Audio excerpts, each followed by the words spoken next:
कभी सोचा है कि कुछ लोग कैसे वो रोज सुबह 5 बजे उठ जाते हैं, अपने लक्ष्यों पर एकदम फोकस्ड रहते हैं, और वहीं हम जैसे बाकी लोगों के लिए ये एक रोज का संघर्ष है। हाँ, और फिर हम खुद को कोसते हैं, सोचते हैं कि शायद हम में कोई कमी है, इच्छा शक्ति नहीं है, या हम आलसी हैं। बिल्कुल। लेकिन क्या हो अगर ये लड़ाई इच्छा शक्ति की हो ही ना? क्या हो अगर असली वजह हमारे दिमाग के काम करने के तरीके में, मतलब उसके साइंस में छिपी हो? यही सबसे बड़ी गलतफहमी है। हम अनुशासन को एक मोरल क्वालिटी, एक नैतिक गुण की तरह देखते हैं कि या तो आप अनुशासित हैं या नहीं हैं, पर असल में ये हमारे दिमाग के कुछ बहुत ही बुनियादी नियमों से जुड़ा है। और आज हम उन्हीं नियमों की गहराई में उतरने वाले हैं।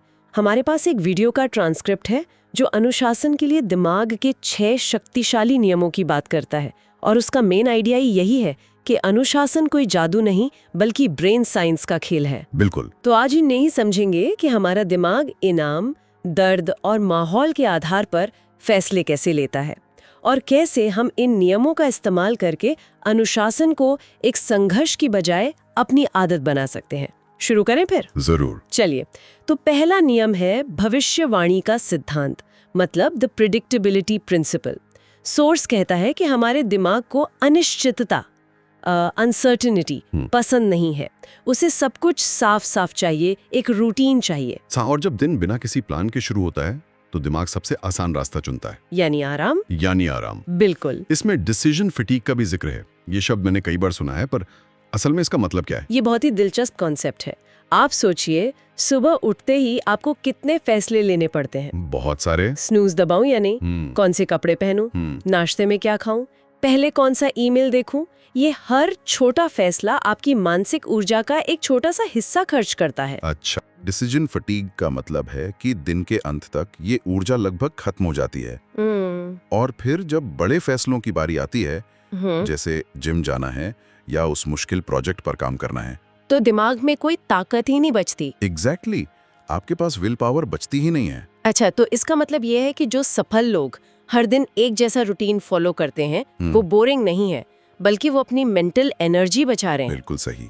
जैसे मार्क ज़करबर्ग का हमेशा एक जैसी टी शर्ट पहनना, वो एक छोटा सा फैसला अपनी लिस्ट से हटा रहे हैं ताकि उनकी ऊर्जा बड़ी चीजों के लिए बची रहे। तो एक तय रूटीन दिमाग को एक तरह का सेफ्टी सिग्नल देता है। हाँ, जब दिमाग को पता होता है कि सुबह 6 बजे उठकर वर्कआउट करना है, तो वो इस पर बहस नहीं करता। उसका प्रतिरोध, उसका रेजिस्टेंस कम हो जाता है। ठीक है, तो एक रूटीन बना लेना मतलब आधी लड़ाई जीत लेने जैसा है, लेकिन उस पर टिके रहना, खासकर जब वो नया नया हो और उबाऊ लगने लगे, वो एक अलग चुनौती है। और शायद यही दूसरा नियम काम आता है, दोहराव का नियम या द रेपिटिशन रीवायर्स रूल। ये न्यूरोप्लास्टिसिटी की बात करता है। ये सुनने में थोड़ा साइंटिफिक लगता है। हाँ, पर इसका मतलब बहुत सीधा है। न्यूरोप्लास्टिसिटी का मतलब है कि हमारा दिमाग पत्थर की लकीर नहीं है, ये मिट्टी जैसा है, जिसे हम आकार दे सकते हैं। हाँ, जिसे हर दिन, हर अनुभव से नया आकार दिया जा सकता है। जब आप कोई काम पहली बार करते हैं, तो आपके दिमाग में न्यूरॉन्स के बीच एक बहुत ही कमजोर सा रास्ता बनता है। लेकिन जब आप उसी काम को बार बार दोहराते हैं, जैसे गिटार बजाना या रोज सुबह लिखना, बिल्कुल, तो वो न्यूरल पाथवे एक पक्के हाईवे जैसा मोटा और मजबूत हो जाता है। मतलब जितनी बार हम कोई काम करेंगे, उतनी आसानी से हमारा दिमाग उस रास्ते पर दोबारा चल पाएगा। सही पकड़ा। और सबसे दिलचस्प बात ये है कि ये सिर्फ एक क्रिया नहीं रह जाती, धीरे धीरे ये आपकी पहचान, आपकी आइडेंटिटी का हिस्सा बन जाती है। पहचान कैसे? सोर्स में एक बहुत अच्छा उदाहरण है। अगर आप खुद को रोज लिखने के लिए मजबूर करते हैं, तो कुछ महीनों बाद आप सिर्फ लिखने की कोशिश नहीं कर रहे होते, आप खुद को एक लेखक के तौर पर देखने लगते हैं। और जब कोई आदत पहचान से जुड़ जाती है, तो उसे छोड़ना बहुत मुश्किल हो जाता है। बिल्कुल। आप वो काम इसलिए नहीं करते क्योंकि आपको करना पड़ता है, बल्कि इसलिए करते हैं क्योंकि आप वैसे ही इंसान हैं। ये तो बहुत गहरी बात है। मतलब अनुशासन का असली खेल इंटेंसिटी नहीं, बल्कि कंसिस्टेंसी है। हाँ, एक दिन में 5 घंटे जिम करने से कहीं बेहतर है हर दिन सिर्फ 30 मिनट करना, क्योंकि वो दोहराव ही आपके दिमाग की वायरिंग को असल में बदलता है। लेकिन उस दोहराव के बीच में जो बोरियत आती है, उसका क्या? सोर्स कहता है कि वही पल, वही बोरियत का पल सबसे जरूरी है। जब आपका मन कहता है आज छोड़ देते हैं, और आप फिर भी उस काम को करते हैं, बस उसी पल आप अपने दिमाग को सबसे मजबूत संकेत भेजते हैं कि ये काम जरूरी है। हाँ, असली न्यूरल वायरिंग उसी वक्त होती है। ठीक है, तो आदत बननी शुरू हुई, लेकिन फिर भी एक और लड़ाई होती है, मन भटकने की। मेरे साथ तो अक्सर होता है, मैंने काम करने के लिए लैपटॉप खोला, लेकिन हाथ अपने आप फोन की तरफ चला जाता है। ये हम सबके साथ होता है। किताब पढ़ने से ज्यादा आसान इंस्टाग्राम स्क्रॉल करना क्यों लगता है? और मुझे लगता है यहीं पर तीसरा नियम आता है, डोपामाइन की दिशा का नियम या द डोपामाइन डायरेक्शन लॉ। तो ये डोपामाइन आखिर है क्या, दोस्त या दुश्मन? ना दोस्त ना दुश्मन, ये बस एक न्यूरोट्रांसमीटर है, दिमाग का एक मैसेंजर जो हमें बताता है कि अरे वाह, ये अच्छा था, इसे दोबारा करो। समस्या डोपामाइन में नहीं है, समस्या इस बात में है कि आज की दुनिया ने हमारे डोपामाइन सिस्टम को हाईजैक कर लिया है। हाईजैक, ये तो सुनने में काफी खतरनाक लग रहा है। है भी। सोचिए, social media, junk food, video games, ये सब हमें तुरंत और बहुत ज्यादा मात्रा में डोपामाइन देते हैं। एक इंस्टेंट हिट। और इनकी तुलना में एक किताब पढ़ने या 1 घंटा पढ़ाई करने से मिलने वाला इनाम बहुत देर से और कम मात्रा में मिलता है। हमारा दिमाग तो स्वाभाविक रूप से आसान और तेज इनाम की तरफ ही भागेगा। इसीलिए फोन उठाना आसान और किताब खोलना मुश्किल लगता है। तो इसका हल क्या है? क्या हमें डोपामाइन को पूरी तरह खत्म कर देना चाहिए? नहीं, बिल्कुल नहीं।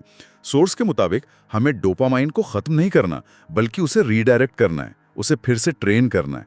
ट्रेन करना है? वो कैसे? इसका एक तरीका है मुश्किल कामों को छोटे छोटे इनामों से जोड़ना। जैसे 1 घंटा पढ़ाई पूरी करने के बाद खुद को 10 मिनट अपना पसंदीदा गाना सुनने का इनाम देना। अच्छा, तो इससे दिमाग धीरे धीरे मेहनत को भी इनाम से जोड़ने लगता है। हाँ, वो सीखने लगता है कि प्रयास करने में भी मजा आ सकता है। और मैंने डोपामाइन डिटॉक्स के बारे में भी सुना है, क्या वो भी इसी से जुड़ा है? हाँ, ये एक बहुत पावरफुल तकनीक है। इसका सीधा सा मतलब है कि दिन की शुरुआत में हाई डोपामाइन वाली एक्टिविटीज से बचना। जैसे सुबह उठते ही फोन चेक ना करना। बिल्कुल, जब आप अपने दिमाग को सुबह सुबह डोपामाइन का एक बड़ा शॉट नहीं देते, तो वो कम उत्तेजना वाले कामों जैसे पढ़ना या ध्यान लगाना में भी खुशी ढूंढना सीख जाता है। आप बेसिकली अपने दिमाग की बेसलाइन को रीसेट कर रहे होते हैं। ये तो समझ आता है। अगर दिन की शुरुआत ही चीनी के एक बड़े डोज से होगी, तो बाद में सब्जियां तो फीकी लगेंगी ही। सही कहा।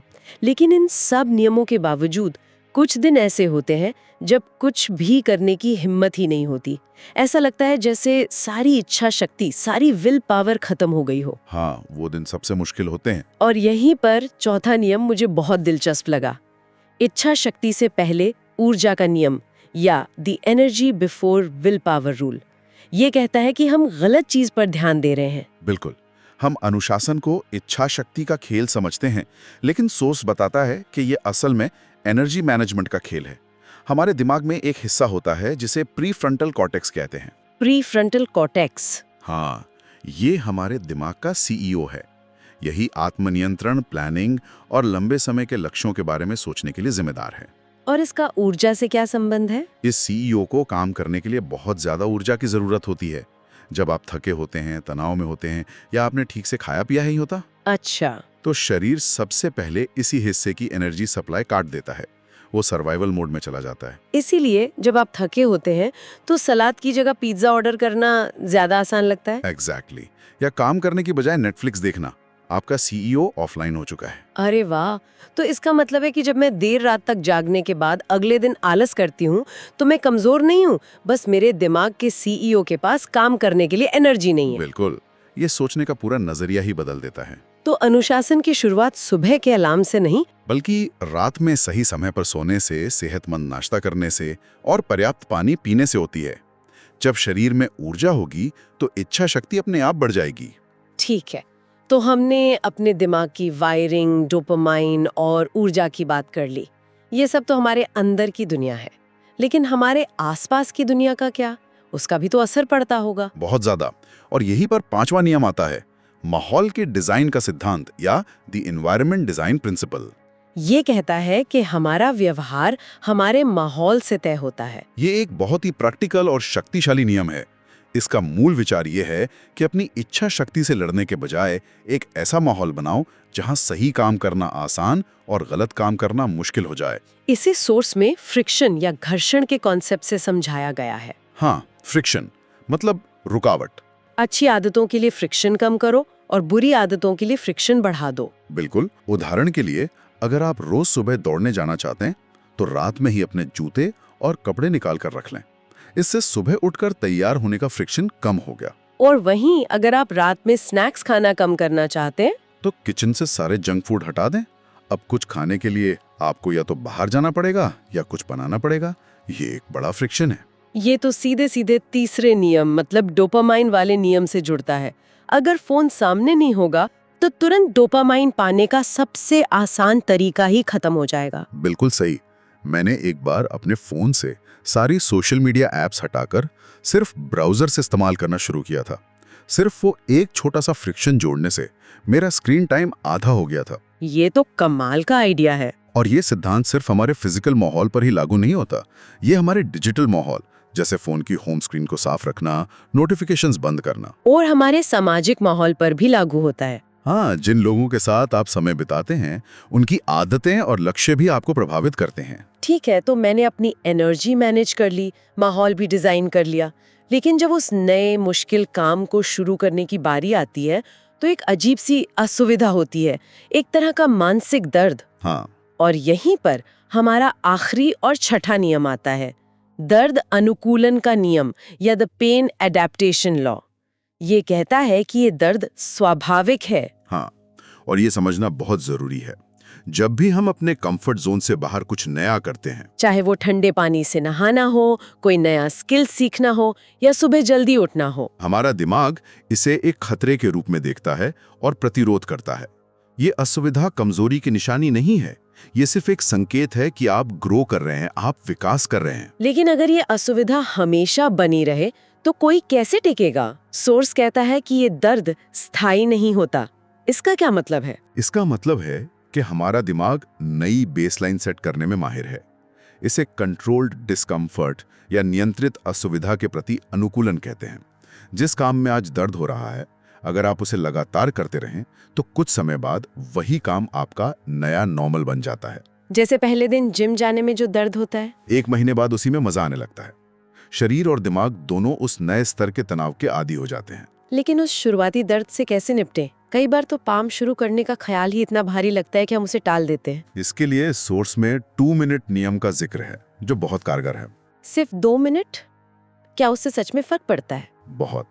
जब भी कोई काम बहुत बड़ा या मुश्किल लगे तो खुद से सिर्फ इतना कहें कि मैं इसे बस 2 मिनट के लिए करूंगा। किताब पढ़नी है, बस 1 पेज पढ़ूंगी। कमरा साफ करना है, बस 1 कपड़ा उठाकर सही जगह रखूंगी। बिल्कुल। अक्सर किसी भी काम का सबसे मुश्किल हिस्सा उसे शुरू करना ही होता है। एक बार जब आप शुरू कर देते हैं तो एक मोमेंटम बन जाता है और प्रतिरोध कम हो जाता है। वो 2 मिनट अक्सर 20 मिनट में बदल जाते हैं। तो इन 6 नियमों को एक साथ देखें तो ये साफ है कि अनुशासन कोई रहस्यमय शक्ति नहीं है जिसे हमें हासिल करना है। नहीं, ये तो हमारे दिमाग के ऑपरेटिंग सिस्टम को समझने और उसके साथ काम करने की एक कला है। ये इस पर निर्भर करता है कि हम अपने दिन की योजना कैसे बनाते हैं, अपनी आदतों को कैसे दोहराते हैं, डोपामाइन को कैसे डायरेक्ट करते हैं, अपनी ऊर्जा का प्रबंधन कैसे करते हैं, अपने माहौल को कैसे डिजाइन करते हैं और शुरुआती असुविधा को कैसे देखते हैं। बिल्कुल। अंत में सोर्स एक बहुत ही शक्तिशाली विचार छोड़ता है जो इन सबको एक साथ बांधता है। वो कहता है कि हमारे पास हर दिन 2 तरह के दर्द चुनने का विकल्प होता है, अनुशासन का दर्द या पछतावे का दर्द। हाँ, आराम और टालमटोल हमें एक अस्थायी राहत देते हैं, लेकिन लंबे समय में खालीपन और पछतावा लाते हैं।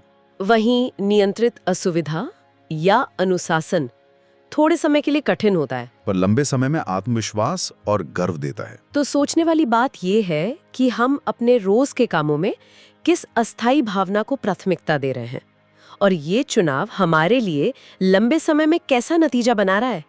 ये एक ऐसा सवाल है जो शायद हम सभी को खुद से पूछना चाहिए।